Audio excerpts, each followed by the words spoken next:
for that just Got when to I'm just close trying the to windows. get some warm air in this house. Right. I don't know. It's good to see everyone. We got a lot to get over with. So I know this is a nice welcome. So let me go ahead and pull this up because we've got trans equity day to talk about. So let me pull this up really quick and share this. All right, and I'll get into it. Well, welcome everyone to our Transit Equity Network office hours for the month of October 2025. My name is Bakari Height, Transit Equity Organizer for Labor Network for Sustainability, and we thank you for joining us again. As a reminder, follow us on all of our social media networks, Transit Equity Network on Facebook, Twitter, and Blue Sky at Transit Equity in, YouTube, Transit Equity Network. And if you'd like to follow me personally on my travels, even though I haven't really posted much as of late, even though I've been all over the place within the past couple of weeks. Follow me at my Instagram at Bakari Obama or email me at bakari@laborforsustainability.org if you'd like any inquiries, you'd like for me to come out and speak, or if you'd like me to come out and start a rally. I'm available. Bakari@laborforsustainability.org. Huge thank you to everyone that I met in New York last week for New York Climate Week, especially the Better Busing Coalition. Shout out to PIST, Parents to Improve School Transportation. They're still trying to get the state of New York to redo their 40-year contract to get better, better why am I twisting my words? Better transportation for students, and especially students with disabilities, as well as with better better quality of work environments for their operators. If you've ever heard anything about the state of transportation for students in New York from our good friend Sarah from PIS, it is in shambles, and it really needs to be better. And we really owe it to a lot of these kids, and especially many of whom this is their first instance of public transportation for getting to school. We really to really give them better transportation for them. So huge shout out to them. And mind you, this is the only instance that I really saw of actual organizing during New York Climate Week. So everybody who really organizes this, I need for y'all to take note of this. But shout out to them. We were right in front of City Hall in New York City, and it was great. And I had a lot of great experiences riding around the New York City subway and all of the services there. Also, huge thank you to everyone who showed up to our funding our public services rally at Washington Union Station in Washington, D.C. Also, shout out to a lot of the folks that came from Baltimore.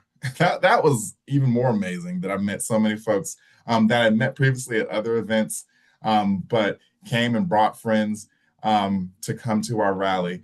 Now, the National Guard folks didn't mess with us, thank God. And it was great to get to just tell folks about what's going on with the Class 1 railroad monopolies that are forming, and why we need to focus on our services like Amtrak, as well as our other public services like the post office, like our healthcare services, our educational services. And of course, putting this all in a nice bow in trying to make our rail services 100% fully public. So huge shout out to them. And also huge shout out to the Fair Budget Coalition, who had their meeting literally right after our rally. So we literally caravan on Metro to go downtown to that meeting, as they're trying to also get a handle on DC and literally just giving themselves to Trump and this administration. So it was a good lesson in how to rally your troops, and not necessarily the troops, but the people that live in the city, that make the city. And I'm going to get into that later, because there was something really on my heart about that.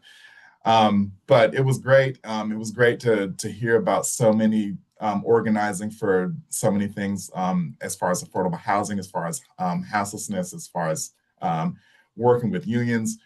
So huge shout out to them for allowing us to provide space to also talk about saving Amtrak and all these transportation services. As usual, if you're down in the state of Alabama, join these wonderful groups, the Action Coalition for Transit, as well as the Transit Citizens Advisory Board.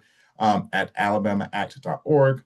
Also email them at alabamaact@gmail.com. Also join the Transit Citizens Advisory Board at transitcitizens@gmail.com if you'd like to join either of those groups. Also, Jeremy Brecker's book, The Green New Deal from Below, is still out and still available to order. We are not going to let this go because the administration does not agree with sustainability. So please go buy this book if you really want to get involved and if you really want to see where this idea came from. Also, huge shout out to our friends at Public Rail Now. We're still going to be organizing for this. This was the event that we did in DC was part of a much larger push of rallies around the country. My coworker Oren organized a rally in San Jose, California. There were rallies in Carbondale, Illinois. There was rallies in Boston. There was rallies in Cleveland. There were rallies all over. So if you're interested in seeing how you could get involved with Public Rail Now, and they're hoping of combining both freight and passenger rail in a public entity, please join publicrailnow.org. Follow them on Facebook, Twitter, Instagram, and Blue Sky at Public Rail Now.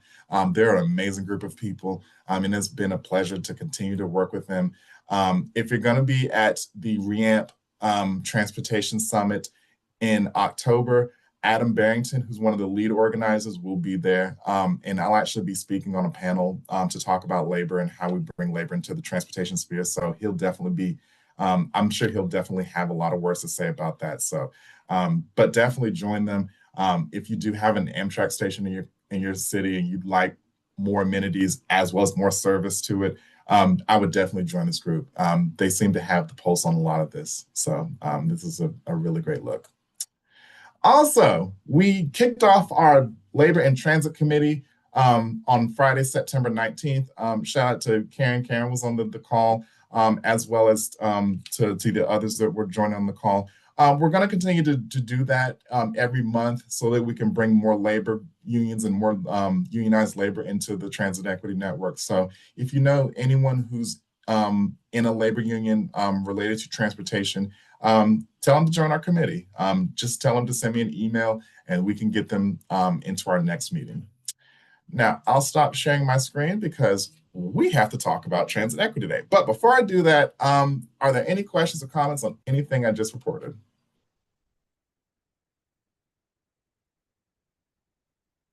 Also, I saw Sheila join us. Hey, Sheila.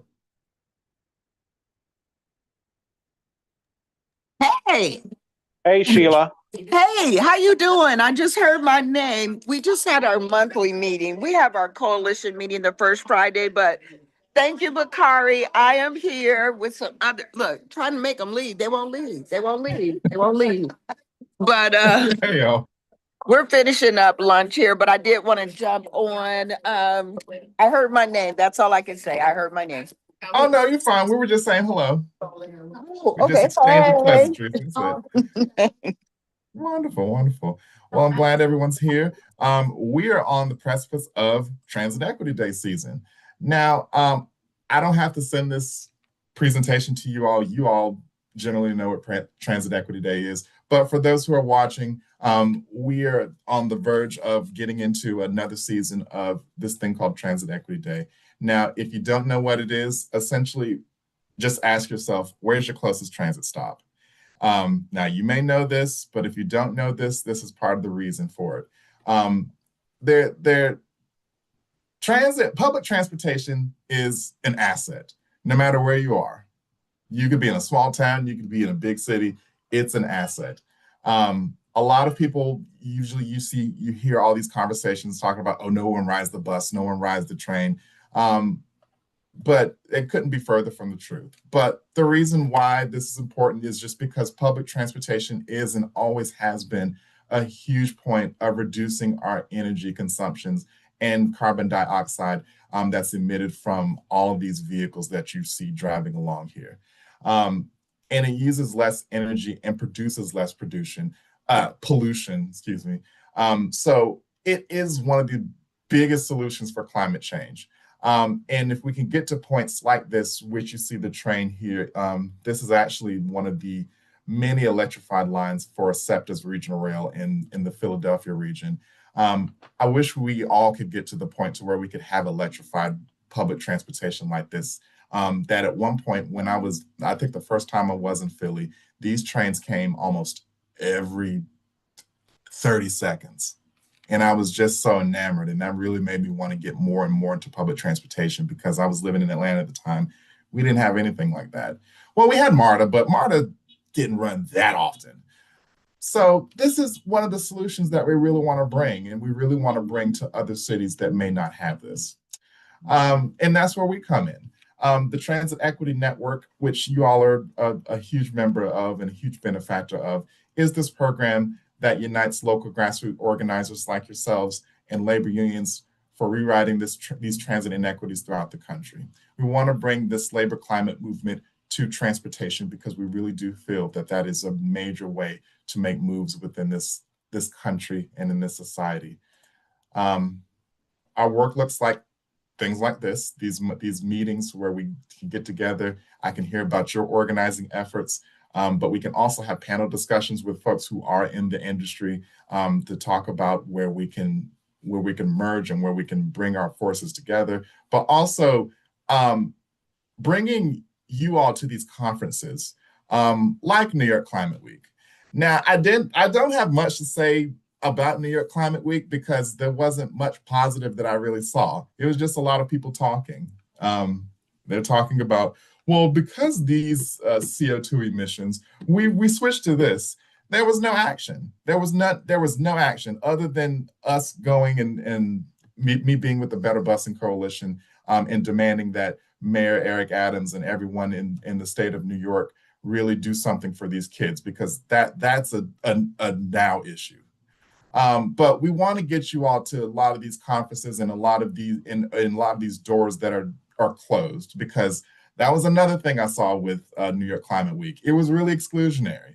You had to sign up for a lot of these ahead of time, and it wasn't a guarantee that you'd get inside. And then once you got there, you had to sign in with the guard, and the guard sends you up to an elevator. And if you wanted to leave, you had to go get the same guard and go down. Some of them had dress codes. It was a lot. It was a lot. And New York City is not necessarily the best place to have this, given how dense it is and how many. It was a lot. That was my first time and probably my last time at New York Climate Week. Not saying any of you should go, but we want to be able to bring you into these conferences so that we can get these visible organizers and these folks who do care about it. But what is Transit Equity Day? It's our annual day of action on February 4th, which is also Rosa Parks' birthday. So it's great that we put that in to also show and honor someone who was really integral within the desegregationist movement in the South, to show awareness of these inequities. There are a lot of inequities, some of which really go unchecked in a lot of these cities. And a lot of that really comes down to when you don't leave your city, you don't necessarily know how your transit system stacks up to another city's transit system. When I was in New York, there are trains that came every 30 seconds. And mostly because I was along lines that kind of went into the same tunnel that went into the same part of town. That's the idea of mass transit.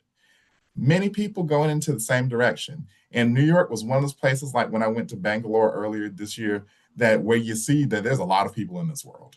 There's a lot of people in this world. But it's when you step out of your city and when you step out of Charleston, South Carolina, or you step out of Virginia, or you step out of Indiana and you go to another city and you kind of realize that there's something wrong with your system, because why is my system not like Chicago's? Why is my system not like New York's? Why is my system not like DC's? So we want to be able to have Transit Equity Day be this point to where you all, whether you're organizers, whether you're in unions, whether you're in environmental justice groups, show us what's wrong with your systems and what you're doing to combat it. So sample actions are like what MARTA Army did when I first found out about Transit Equity Day. We had a rally at 5 Points, which is our main transit hub in downtown Atlanta.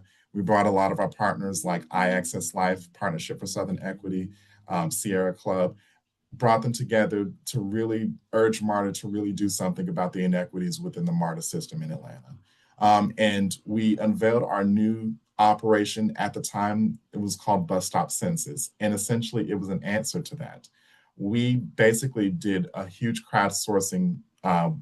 We set up a crowdsourcing website where any rider, whether you ride it or not, can really go in and comment about your bus stop. Is it safe at night? If you're a woman, is it safe to sit out and wait for the bus? Is there lighting? Is there glass that's around? Is there a trash can? Is there seating? Isn't it a better kudzu? If you've been in Atlanta, you know that there's a huge inequity within the city to where north of 20, you have all the bells and whistles, and then south of 20, you'd be lucky to have a post like this. So, and that's where the racial divide really exists. And we really wanted to have an answer for this. So that's a sample of a major transit equity day action that really gets into the weeds of looking at the inefficiencies and the inequities within your system. So it doesn't have to be that big though.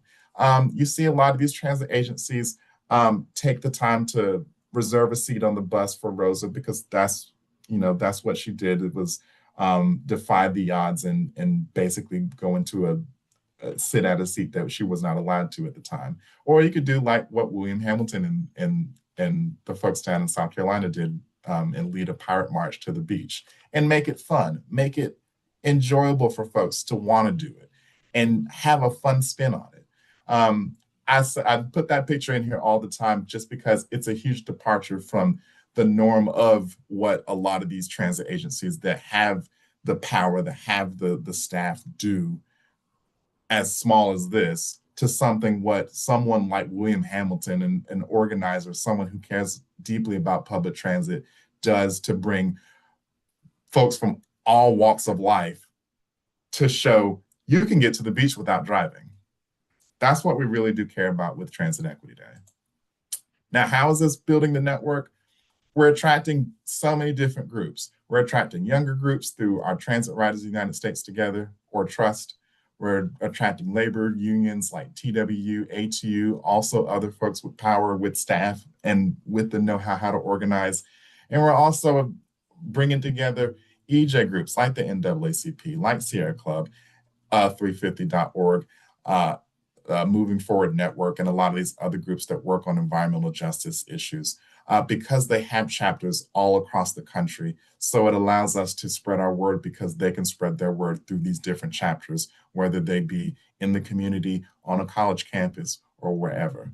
As well as with local transit advocates. There are so many in the country, but because we're so far apart from each other, it's impossible for us to really get in on one accord. So this is where Transit Equity Day comes in. This is where we can all unite and we can all see where we all are so that we can figure out how we can build more of this power. And the model that we are creating for this network is informal, each one teach one.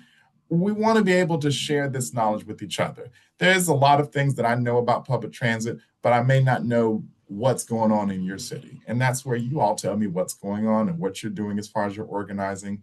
And we also are allowed to do on the ground consulting. That's why I give my email out. And a lot of you have definitely taken me up. Two of y'all are on this call today to where y'all have invited me out and I've showed and I've talked to people. And it's been great to meet you all and figure out what your issues are and where the Transit Equity Network can help. Or if I can't do it, I can put you in touch to somebody who can. As well as with pass-through marketing. Y'all know we will allow to market anything you've got going on for free 99. So most of the things that I show on here, you all send to me and we'll post on here. So it's a way for us to build more of this network to show that we are a community, which I will get into later. But we also are building power with this. Our work attracts the folks who are in these high offices who do care about this. At the time, this was then Secretary of Transportation Pete Buttigieg and FTA Administrator Nerea Fernandez. We've also had Congressman Hank Johnson on to talk about his Stronger Communities for Better Transit Act. which he's hopefully going to be reintroducing in this next session, as well as Senator Raphael Warnock, Boston Mayor Michelle Wu, who I talked to a guy in New York, and he used to organize with her and says that she is still doing her thing up in Boston. We want folks to care about that. We want folks who are in these offices who do care, who do have someone who rides public transit. I'll even note this. I met with some of my elected representatives in both the Congress and in the Senate from Georgia and from Maryland. And a lot of their staffers that I've met with ride public transit in DC. And they understand exactly what I was mentioning earlier. They grew up in a place where they didn't have it, and then now in this place where you see all these trains going in and out of downtown DC and going to these different parts of Maryland and Virginia, and wondering, why don't we have this down in Georgia, or why don't we have this where I'm from? I think that's a really great opportunity to open this up to these folks that can get power and can get folks to really push buttons and really make this happen for us. That's how we can build this. But we need the labor unions. We need the EJ groups. We need organizers and yourselves that care about this to really build into this. William, were you about to say something?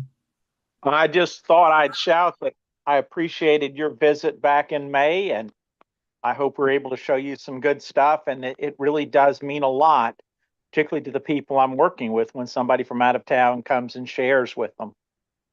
Absolutely. And I'm gracious how for hard it is to talk to a quiet Zoom meeting, so you need to interrupt occasionally because, it makes the presenter feel more engaged. I appreciate that. Yeah, y'all stop me anytime y'all have anything to say. But yeah, and I appreciate getting these invites. And not even just because I love to travel, but I love to learn about what you all are doing and meet folks on the ground. Yes, these Zoom meetings are nice with getting folks together, but we could really do a lot more with going into these communities and for me to visualize it. I've ridden a lot of these routes when I was in Indianapolis, when I met up with Sheila and the folks at Pilgrim, as well as when I was down in Charleston and met with a lot of those folks. I ride these transit systems. I go and look at where these stops are. When I after I visited you, William, I went because I noticed in the hospital they had bus pamphlets, and I'm like, oh, this is helpful. Because if somebody needed to come to the hospital, they knew how to get back home when the bus came. So it's helpful for me to know this because I've been around the block and seen so many cities around the country, around the world. I want to be able to see what you all are going through. And that's another way for this. I love visuals and I love being immersed in these environments. So yeah, I love getting out to anyone that allows me to come and allows us to really just get boots on the ground to really figure out how we can put our heads together and make this work. But we also want to build more of this through these different platforms, whether it's Transit Equity Day, our Young Worker Listening Project, our social media presence. We're now on social media. So if you do have anything going on in your city, feel free to post it on our Facebook page or our Blue Sky page or any of our other social media networks. We also have a newsletter. So if you'd like for us to really get the word out to the rest of our Labor Network for Sustainability listserv, definitely post it. A lot of our more broader goals and strategies, of course, is definitely to influence federal policies. We need this now more than ever because now Trump and his administration is literally pulling a lot of these grants that are going to multi-use paths, some going to public transportation, just because it is hostile to vehicles. And now a lot of towns, there was an article I saw about this town in Michigan who literally was doing that same rhetoric and getting rid of a public plaza because of what they heard Trump say. Same with St. Louis. They're canceling the Green Line, which was really going to be a huge north and south connector in that city because I forget what exactly the reason was. But it's probably most likely because the powers that be just wasn't following up on the things they needed to do to maintain that. But we really need to influence a lot of this federal policy and show folks that public transit is, once again, an asset. No matter where you are, it's an asset. Somebody needs this system. Okay. And if nothing else, it's a great way to show how strong your economy is in your city. St. Louis, I've been to last year, they're going to need that. The only thing they have is a light rail line that branches off. One goes to the airport, another part goes to another part of town. It goes east-west through the city, and then it goes into the state of Illinois through all these cornfields. Now, I know they could do a better job with that, and especially with a lot that has happened, and especially after the tornadoes they had earlier this year, and a lot of the I crime. think I'm muted. But I think this is really important to really influence not only federal policy, but now even going to a lot of these states and a lot of these locales of really having these asks of making our public transportation better. But also incorporating transit equity into a wide and a broader range of these sustainable transportation solutions. When we're talking about the Green New Deal, when we're talking about worker protections, when we're talking about electrification of a lot of these transit systems, but also building more of our communications. We're really going to start building up more of our organizing toolkits and hopefully kicking off our rider-driver listening project, which will also give another step for you all to figure out how to work with your labor unions as well as your other groups, as well as figuring out how we can get more of this pass-through funding. There's still a lot of money to go around, and there's still a lot of money that exists out here. So we want to figure out how to get that to you all.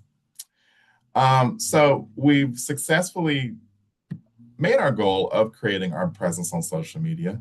Also, we have a new hire.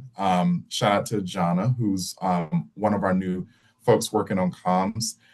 She's going to be putting out a lot more of our communications. We're also going to be working on some video content later on. So that's why we have so much equipment behind me. We're really going to be pushing a lot of interviews, a lot of video content based off of learning how to ride Amtrak, because that was another thing I learned at the rally, is that a lot of folks still have not ridden Amtrak. So that's something that we're really going to be doing and pushing more video content for the next, and especially working within a lot of these different regions of the country. So when we do go to the REAMP meeting, we're really going to focus on, have a huge focus on the Midwest, the same with the South. We're really going to figure out how we can push into these networks, as well as with the West Coast, with the folks that we have within LNS who's on the West Coast. Now, for 2026, we're still in the planning stages of this, and that's just because of some things that we have going on in-house. But I wanted to let folks know that we have 18 weeks until Transit Equity Day. And with big note to the winter months, because it is really a huge push to get people to pick back up after the winter break. So we have 7 weeks before Thanksgiving. We have 11 weeks, which I don't think is right, but no, I think it's right. And 11 weeks before the winter break, which the Christmas, Hanukkah, Kwanzaa time, as well as New Year's. So we're going to be working on bringing up our Action Network page again for folks to register their actions onto the Action Network page. And that's just a way for folks to show that you have an event going on and to get folks to RSVP so you'll know how many people you're expecting. We're also going to be looking at sponsorships. So if you'd like to sponsor Transit Equity Network this year, we'll also have that drive. We're also going to be promoting as much on social media and a lot of the in-person events like the Accessible Transportation Summit in Detroit in a few weeks, as well as Transportation Camp DC, if they're going to hold it this year. I don't know if, and especially with how long this government shutdown will be. As well as with a meeting that we'll have with one of our partners, the Clean Mobility Collective, where we're going to be meeting in Houston, Texas in January. So those are a few of the in-person events we'll actually be at. If you'd like for us to come to any event that you have going on in your city, definitely let us know, and we can definitely do another, we can come out and we can do a push for Transit Equity Day. as well as with any other programs that we have going on. We're also still thinking about the theme. So if you have any ideas for a theme, definitely let us know. Also, if you'd like to be on Transit Equity Day this year, definitely let me know. We're looking for programming, and especially like with the huge push towards unionized labor. But if you have any idea, if you have anything that you've been following or you've been working on, we'd love to display it on Transit Equity Day this year. But also, we will have some deadlines that we're going to also focus on. We're going to look at a closed registration for events by Friday, January 31st. We're also going to have dress rehearsals for the live stream that where we will have the last one from Monday, February 2nd. And then the last dates are some dates that you'll expect for us to post on social media, just posting Transit Equity Day. So by October 23rd, we'll have a theme ready. And I promise it won't be my face plastered on a logo. Well, that's it. Are there any questions, comments, concerns, or anything for the good of the group?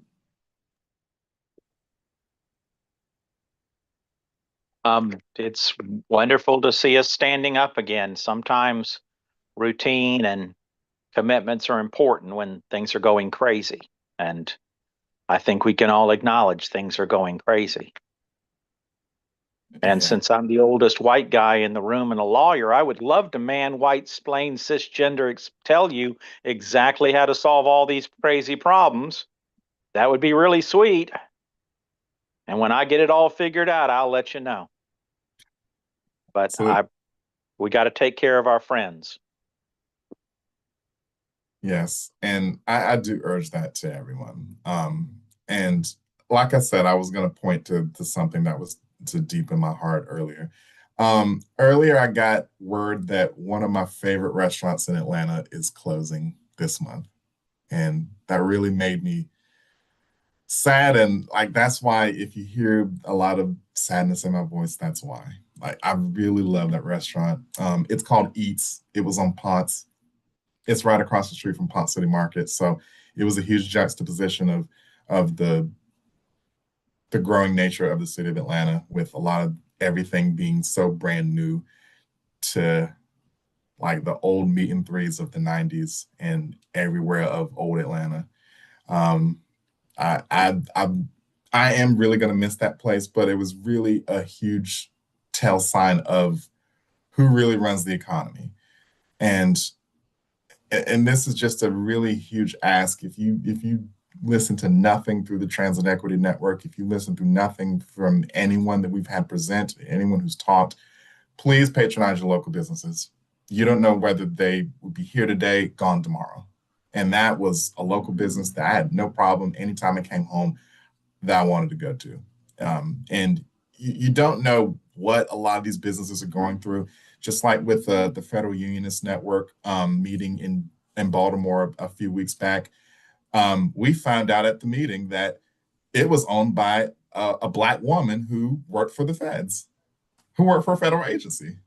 So, and it was great. And to hear her story and to hear that she'd had so many threats within that neighborhood when she opened her business, like, it really made us want to go and patronize it more. And it was a nice place too. It's a bar in West Baltimore called Old Major. And it's really Caribbean influenced because she's from the islands. And it was a nice environment. They were playing music I was getting into. I had some Guineas, lo mein, and it was just a nice environment. And it really felt safe in an otherwise really rough part of Baltimore. So I really urge, and especially now in the wake of this government shutdown, for people to really lift up your local businesses. Even if you just don't feel like going out, at least try to go and patronize them, because we are the economy. I put this shirt on because once I found that out, I had on another shirt earlier, and I wanted to change because I really wanted to make sure that message does get out. No matter what happens with this administration, there's no them without us. We have these dollars. we can make sure a business stays afloat or if they tank. Look at Target. Target got rid of DEI, and in a lot of major Black cities, you saw the traffic in a lot of these Target stores plummet. Look at Bowie, Maryland. Look at the Target down in Camp Creek in Atlanta, in major Black neighborhoods. You saw less and less traffic come through there. With these chain restaurants and these corporations, they'll be fine. Don't worry about them. I had it in with Shake Shack last night because I tried to get something ordered after they messed up my order last time, and they ended up canceling the order. And it's just you had too much going on to where you couldn't satisfy the customer because you couldn't get your affairs in order. And that's when I should have just went to a local business down the street. But that's just a huge push. When we're talking about public transportation, we're talking about a system that is run by the people. And yes, some of these agencies may be state operated. Some of them, like DC, may have federal dollars, but it takes people to make it operate. It takes like good planning to take it to these neighborhoods, as well as people to really count on each other and look after each other. So that's where we really go into looking at how do we get folks within transit equity in these conversations. We really have to look at who is the economy, who drives a lot of this. And I think that's what was really near and dear to my heart today. And I hope that touches someone who watches this live stream to really go out and show love to your local business, because they're the ones that really make up these neighborhoods. We can have as many chain restaurants and as many corporations, and it just really won't be as authentic as, the meat and three that you grew up with, or the ice cream shop that you grew up with growing up and wherever you lived. So that's really where I really want to get this message through. Not even just because of what happened, but it's just something that's really been sitting on my heart. And especially, as I was running around New York and sampling a lot of the foods, and it just really does bring it home as far as the conversations that we're having with Transit Equity Day, and hopefully that you all will have with folks there, is that, the public really owns a lot of what goes on in America. Like, with all the voting that we do, all the talks that we do with the government, we still don't know behind closed doors who they're selling their soul to in order to prevent us from being attacked. So please go and patronize your local business. I make it an effort wherever I go. Like when I was in Charleston, I went and patronized local businesses because it's a great way for me to learn who's there, and the flavor of who's there. I learned Charleston's really bougie. And when I went to Indianapolis, I learned something different about them. When I went to New York, and especially like running around Queens, I learned something about them by going through their local businesses. Okay, Bakari, well, what did you learn at Atlantia? Who? Atlantia. What did you learn out at Atlantia? Oh, that's where we're gonna get to if we don't do something now. Like, I think that's where it comes down to. And it was great to see like a collective action. That's what I learned at Atlantia. Like a collective action of people doing for themselves. And I wish we could get back to that. I wish we could get back to this and not having to figure out where's the closest Walmart. Somebody produces something in your community. So that's where I learned with that. And I appreciate you introducing me to that community, because that's Atlantia is our secret rebel Burning Man base out in the woods near Charleston, and they we have events and all out there in addition to doing another Burning Man event. And there are a lot of people out there that are walking away from making our communities and our government work, and and there's a lot of talent that just can't find recognition or acceptance. But those were also the people behind our pirate effort. Absolutely. And I see why. Like they were great at organizing. I saw it. They had a DJ out there, and we were just out there dancing and having a good time and eating. And it was a huge, and welcome departure from everything I saw downtown, because I saw, like, I've always heard about that Whaley's knockoff that had a dress code, and it made me sick to my stomach. I'm like, how you gonna have a dress code to go and have daiquiris? I never understood it. Like, so it was a huge departure to go out there and see a community that does for each other, and for everyone to be so welcoming and so nice and so sweet. That's what we need as far as these communities. We don't need like all of this heavy policing in Chicago and Memphis and DC. That's still not going to change anything, because DC just had a shooting down in the Navy Yard. Where were all this police? Where was all this police presence? Where was it? So that's where we really got to get back to. Hopefully, this is where we can get to with a theme for Transit Equity Day for 2026. But that, I think that's where we really have to show folks of the power that they have as this economy that has been and will continue to thrive with or without government intervention. If they cut all of these programs that they were supposed to cut within Project 2025, we will still be in debt. Like, that's just putting that out there. We're still going to be in debt. Like, the debt ceiling is not going to go away just because they cut, or they try to cut, all these programs that they set out to in that little manifesto that they put out. We're still going to be in debt.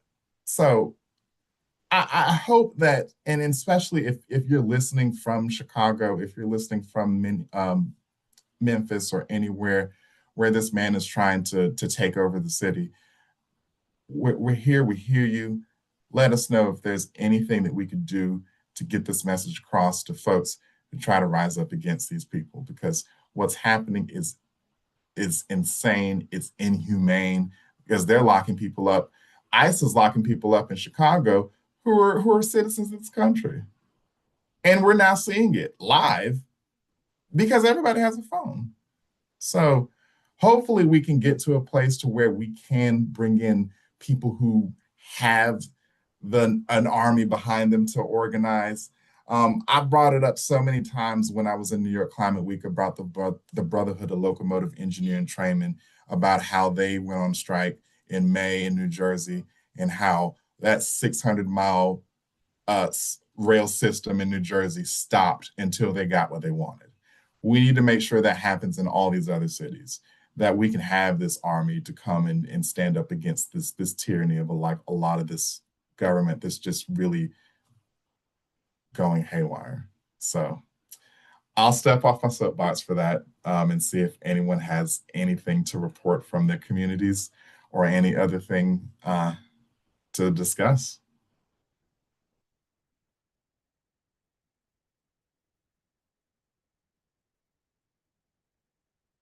No, y'all with me? Because I'm ready to fight. I woke up ready to fight yesterday. So it's just continued of not backing down and making sure that we're strong in our fight. But if nothing else, we can end early. Thank you all. That raid in Chicago is the most staggering violation of every legal and moral standard I've ever seen in my lifetime. I mean, I've never seen anything that bad. Yeah. They didn't care who they were hurting or why. They didn't even attempt to get warrants. They kicked down people's doors without knowing who was behind them. And they did it because those people were poor or black or Latino. And they knew their mob would cheer. And their mob doesn't understand that the inevitable progression of this is, when the black people and the Latinos have been terrorized into compliance, they'll start working on anyone else who's a problem. Eventually, the billionaires only care about themselves. Yeah, and y'all are seeing it now play out, because with all of these advertising dollars being spent this season for football season, and I know a lot of people made a huge fuss with, I think it was YouTube or one of these things that had like a premium package, but it still had commercials. That's these corporations. Like, don't think they're not in tandem with each other. They are. And especially with Chicago right now, with the Cubs now going ahead within them trying to get back to a World Series, don't think Chicago is just going to be a microcosm of America and the issues that we're dealing with right now. With everybody just cheering and having so fun on the north side, and ICE and all of these agents trying to terrorize people on the south and west side just because there's a mixture and a huge segregation that you see in a lot of these communities. I think that's really where we have to come down and look at how we can really stand up in the face of a lot of this. Now, it's good that the governor and the Mayor Brandon Johnson and Governor Pritzker has stood up against it, but for whatever reason, they're still there. So the efforts haven't really gone away. Like it's one thing to say it and say, no, you're not welcome here, but it's another thing to prevent them from showing up because they're there now. It's almost like Trump got his way. So, that's where we really got to look at your leadership, just like DC's got to look at their leadership and really see and assess who can be next up to really lead the city, because that city council and Mayor Bowser, they ain't it. They're not it. Like, Mayor Bowser is literally bent over and let Trump do whatever he wants within that city. Now they're about to get a new stadium when Trump originally did not want DC to get the stadium. Now it's going to be there to the dismay of many of the residents. So if you're listening, if you live in DC, when voting time comes in, y'all will know what to do. Most of that council needs to go. And this is the words of the people at the Fair Budget Coalition. It's not my words. Like I never really saw it for Mayor Muriel Bowser, but y'all got folks that do not like the leadership there, and especially with all the businesses that are suffering right now in DC. They're now about to enact new fines for noise ordinances for nightclubs and places that offer any kind of nighttime entertainment in DC. That's really going to kill a lot of the nightlife in DC that's already being shattered, just in the name of cleaning up the city. It's ridiculous. And, we really got to get to a point to figuring out how we can mobilize ourselves. And that's something that we're hopefully going to be working on with Transit Equity Day 2026. Any other thoughts?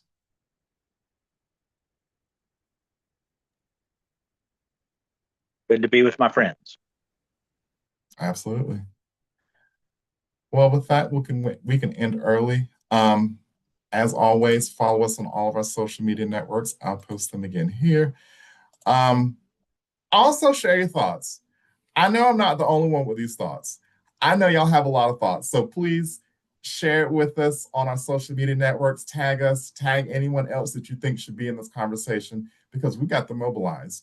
Facebook, YouTube, Transit Equity Network, Twitter and Blue Sky, Transit Equity In. Also, hit me up on my Instagram at Bakari Obama. I'm Bakari Obama on all things social media if you want to find me. Also, email me at bakari@laborforsustainability.org if you'd like me to come out to speak, if you'd like any inquiries, or if you'd like to figure out how to get into this whole mode that we call transit equity work. I'm open. I'm here to talk. We've really got to get some word out and to get some more folks into this. Other than that, thank you all for joining us. I hope you all have an amazing weekend. Like I said, please patronize your local businesses. Tonight, I'm going to go eat at a Laotian and Thai place that I really like here in Baltimore. So they've got a lot of great food. If you're ever in Baltimore, it's called Charming Elephant. It's really great.